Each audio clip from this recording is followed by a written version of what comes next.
पाटणकर बाई आणि अण्णा यांच्यात काय चाललेला कळून दे ना यांका सगळ्यांका. सांग सांग शोभा, खरा खोटा काय तर सांग. अगो गप कित्या, सांग ना सगळा काय हाता. हा घाबरा नको. अरे ह्यांनी जरी कामावरून काढल्यानी ना तरी काय आपण उपाशी मरणार नाही. मी 4 घरची धुनी भांडी करीन, तुझ्या सासऱ्याक जोताक जुंपीन, तू काळजी करू नको. पण खरा काय आहे ना आता सांग, कळून दे ह्यांका सगळ्यांका. सांग. घे आता आवाज बंद कर.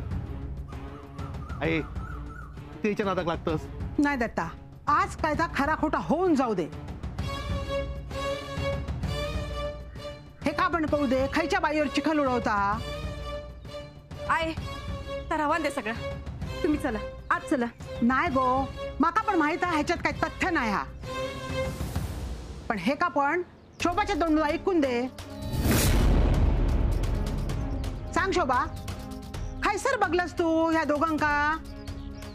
हा कुणी सांगितलं ह्या? आणि सांगितल्या नसतात ना तर त्याचं नाव पण सांग. आय तुम्ही चला बघूयात. तुका पण ह्यांच्यासारखंच वाटतं काय? हे तसं नाही, पण तुम्ही आज चला बघूया. अहो तुम्ही तरी सांगा नाही का, नको ना तो विषय. आई चल म्हणतोय ना. आज माका काय ता कळूकच व्हाया. आई आज चल. अरे पण चल. अगो थांबा, तुमका खरा काय ऐकायचं हा ना?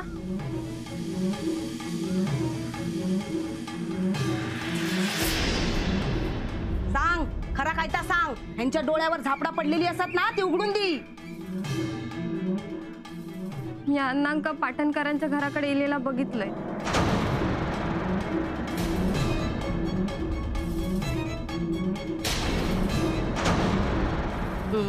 आई इंदू ऐक आता ऐक.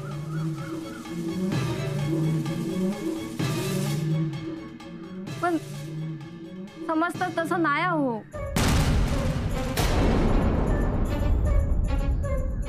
अण्णा पाटणकर असतानाच यायचे. ते नसले ना की त्यांना माघारी जाताना बघलंय मी.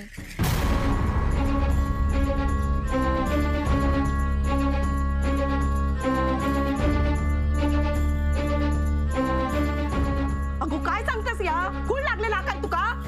आहे होय तुमचे वाद असत. त्या बाई कित्या मध्ये ओढतात हो. ती साधी माणसं असत तू नको त्यांच्यावर असले आरोप लाव. ऐकलंस? खरा काय तर ऐकलंस ना? गो आमच्याच घरातली माणसं आहेत ती. येणं जाणं वाढला म्हणून त्या बाईवर काय संशय घेशील तू? आणि खबरदार, ह्याच्या पुढे असा काय बोलशील ना तर हेंका सांगण्यापासून दुसरं पर्याय नाही माझ्याकडे. त्यांनी काय सुन निघ. बरा नाही केलंस गो. परत खोटा बोललास ना. बरा नाही केलंस या. बरा नाही केलंस गो. माई हो आई काय बोलान गेले असतील ना तर मी माफी मागते हो. हो त्यांच्या मनात अजून राग असा तो घालवचा प्रयत्न करतोय मी. पण आता सगळं नीट होय परत होतं सगळं देवाच्या हातात. पण आता घराकडे जाऊन काय होईल काय माहिती. शोभा, तिनं कायो केल्यांना तरी तू कायमचा आहे सर ये. हा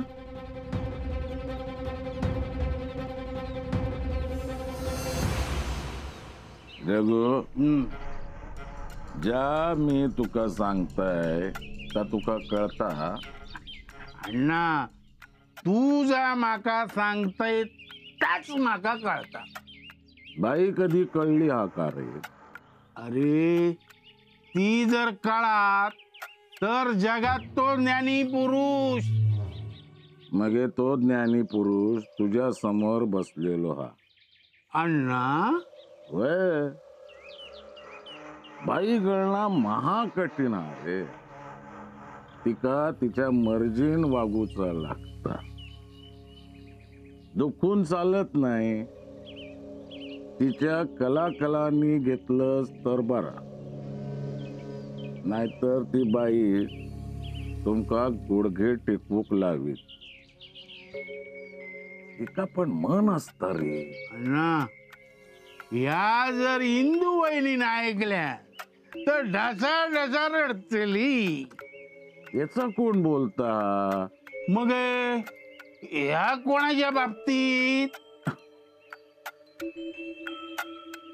काय तरीच म्हटलं साक्षात्कार कसं झालो.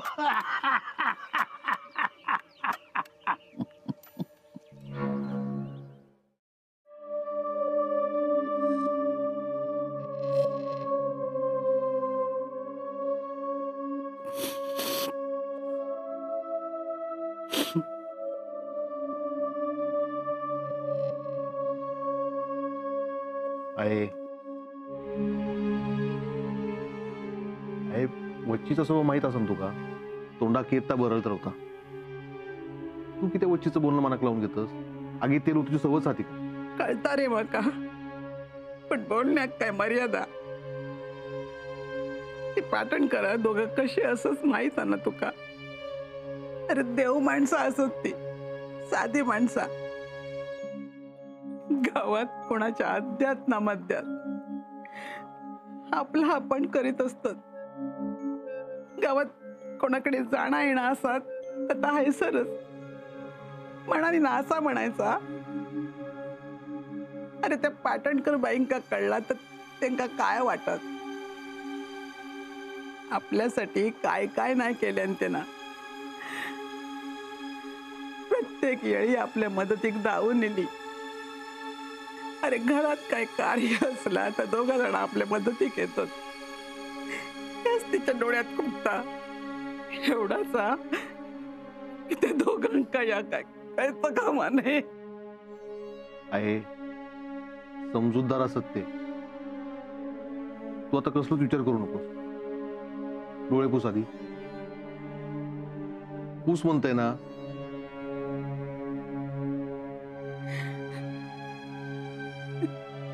आहे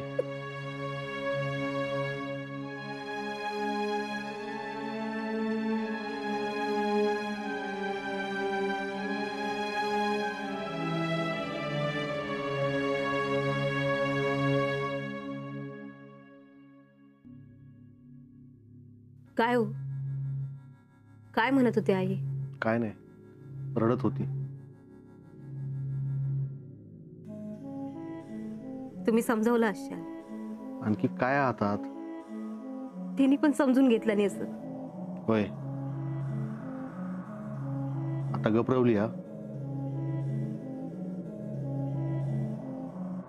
तू पण वच्चीच्या बोलण्याचा विचार करू नको. हा विचार केलो काय आणि नाही केलो काय, पण खरा काय तर बदलत नसताना तरी मला संशय होतोच. आणि प्रत्येक वेळी मी तुमका सांगूचो पण प्रयत्न केले. सरिता होय, वच्ची खोटा नाही सांगत होती. अगो पण शोभान काय सांगितलं आणि ते ऐकलास ना. प्रत्येकाक आपल्या जीवाची काळजी असता. तेका पण त्याच्या जीवाची काळजी हा. पण पाटणकर बाई स्वार्थ माणसाक खयच्या पायरीपर्यंत घेऊन जायत ना तर त्या माणसाक पण कळत नाही. त्यांना सगळा तिका देतात आणि ती बया घेता. एक दिवस ना सगळा घेऊन जायत तर आपण फक्त बघत राहायचा. सरिता माझा अजून विश्वास बसत नाही. हा एक दिवस ती बाई या घरात येऊन रवत ना तेव्हा तुमचा विश्वास बसेल. सरिता माझ्यावर आडून तुमचं बापू सुधारणार नाही आणि ती पाटणकर बाई पण. काळजी वाटता ती आईंची आणि त्या भोळ्या बाबड्या पाटणकर साहेबांची. एक दिवस सगळ्यांका सगळं समजत. मग ही त्यांची कोण समजूत काढणार आणि कोण समजून घेणार. जा ध्यायस ना जा. आई माझा ऐकून तर घेवा. हा माका ना तुझा काय ऐकूचा नाही. या तोंड घेऊन निघून जायस ना. अगो काय चलवलास काय तुम्ही? हो तुम्ही गप रवा. तुमका काय माहित नाही ना मग बाजूक रवा. अगो पण आधी त्याचं ऐकून तर घे. आय अहो काय चालवलं तुम्ही या? हा काय ह्याच्याशी बोलूचा पण नाही आणि ह्याचा तोंड पण बघूचा नाही. आय पण काय चुकीचं केलंय? वाण बंद कर नाहीतर जिभेवर कोलीत ठेवीन. अगो पण काय झालं आता तरी माका सांगशा. आबा हे वाड्यावर दिले होतो. काय गो वच्ची खरा आहे हा? होय गेलेलोय. माधवचा पत्र इलेला ना ता घेऊन गेलेलोय. होय तर ठीक आहे, पण पाटणकरणी बद्दल थंय बोलायची काय गरज होती? म्हणजे काय खोटा बोललोय? सांग ना, सांग काय खोटा बोललोय? पाटणकर्णीचा आणि अन्नाचा प्रकरण तू थैसर येऊन माका सांगितलंस ना आणि थैसर पलटी मारलंस. जा वाड्यावरच राहू जा. तुका थैलो पैसो दिसलो असतात ना, आम्ही काय तर आमचा बघू. अरे गप बसा तुम्ही. तुमच्या ना पोटात काही एक रवत नाही. ओ अन्न नाही कसा तो उद्या काय करीत ना सांगता येत नाही. त्यात पाटणकर बाई आणि त्यांचा काय हा ना त्या गावात कोणा माहित नाही हा. आणि पुरा विषय बोलला ना तर आपल्याच मानगुटीवर येईल. जसं मिळता तसं घेऊया ना. कोंबडी कित्याक मारतास? ता बघितला असता गो, पण माका किती तोंडावर पाडलंस थैसर. माका ना त्यावेळी जा सुचला ना ता केलंय मी. अगो पण तुमका दोघींका काय करूचा? तो अण्णा काय तर बघित ना, तुम्ही किती मध्ये पडतास? कित्या म्हणजे हा या अन्नाक एक दिवस रस्त्यावर नाही आणलंय तर बघा, आणि ह्या सगळ्या त्याच्याच तोंडून नाही वधवून घेतलंय तर वच्ची नाव नाही लावणार. ता हिंदू माझो घो करता ना, नाही त्याच्या घोवाचा ह्या नवा थार त्याच्या समोर आणून ठेवीन तर कशाक वया. हायता करा काय होयाता करा, पण येईल की करा. तवसर ना काय बोललास तर आपल्याच अंगाशी येत एवढं लक्षात ठेवा.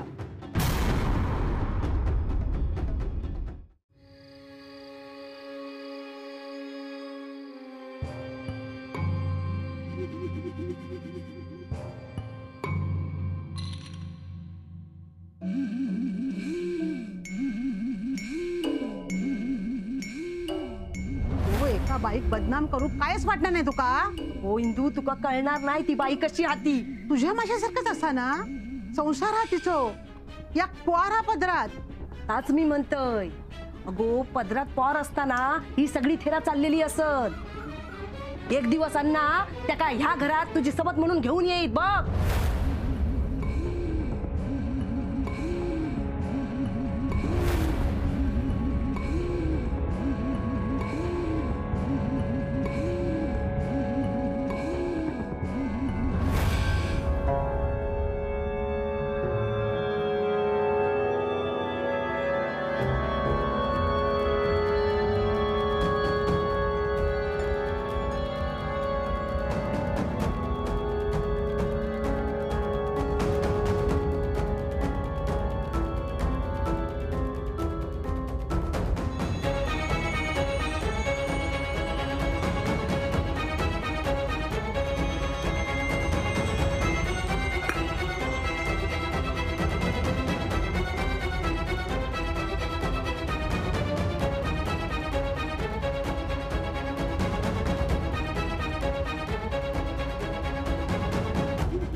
हिंदू तो हिंदू जिता असस की मेलस. हिंदू दत्ता हिंदू दत्ता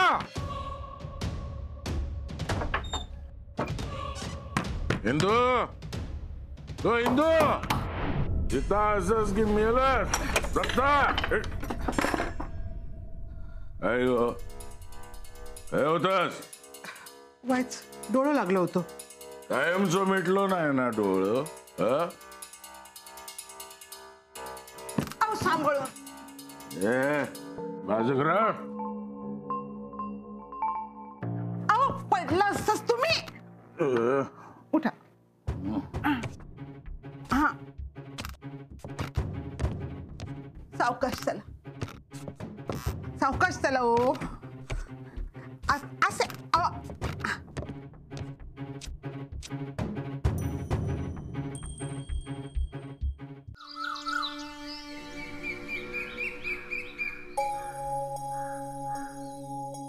आहे चाय दी. बस देते. हा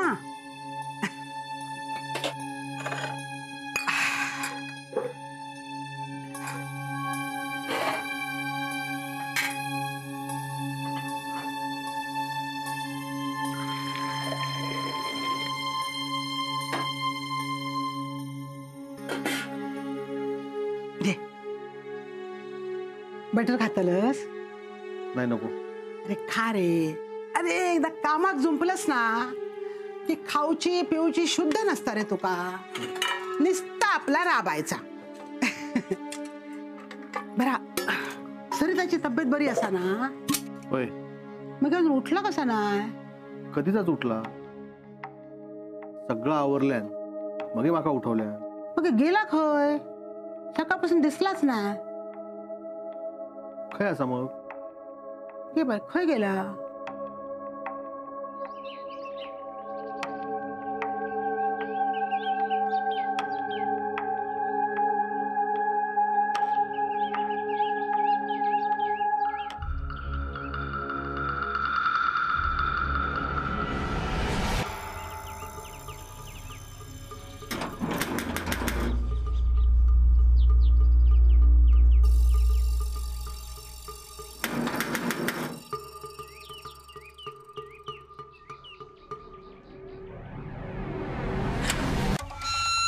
आया, सरिता तू इथे थोड्या सकाळी सकाळी काय एकटीच आलीस? दत्ता कुठे आहे? काही काम होतं का? हे भैया असं असतं माझं की नाही आती. या घराचं उमर ओलांडूची अजिबात इच्छा नाही माझी.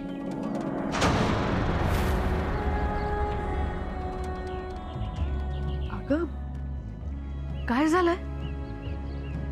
या गळ्यात मंगळसूत्र घातलास तर कोणाचा घातलास? वय तर कुंकू लावलास तर कोणाचा लावलास? काय झालंय? हे काय बोलतीस?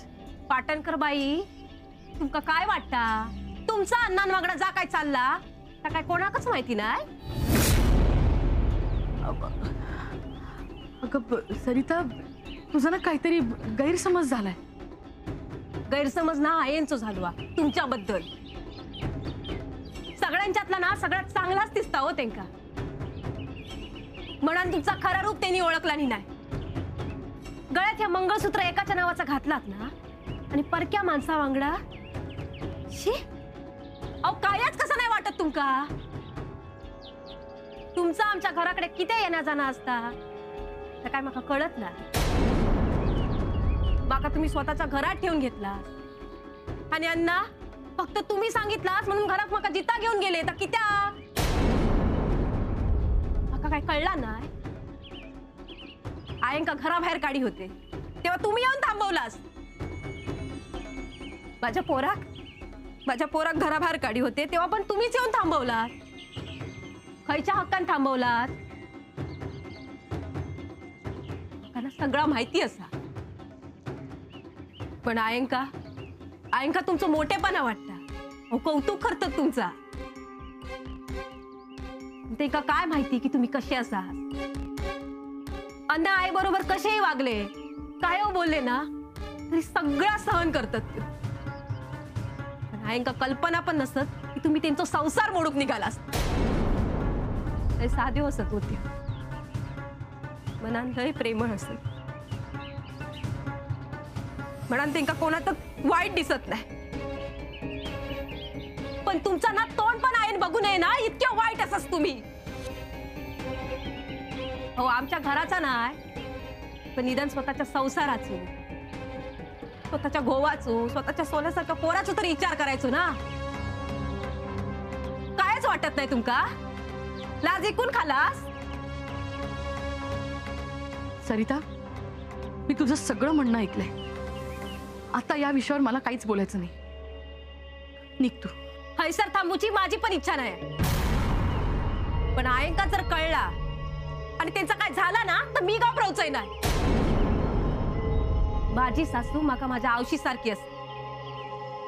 त्यांच्या डोळ्यातल्या प्रत्येक थेंबाचा हिशोब घे ना मी.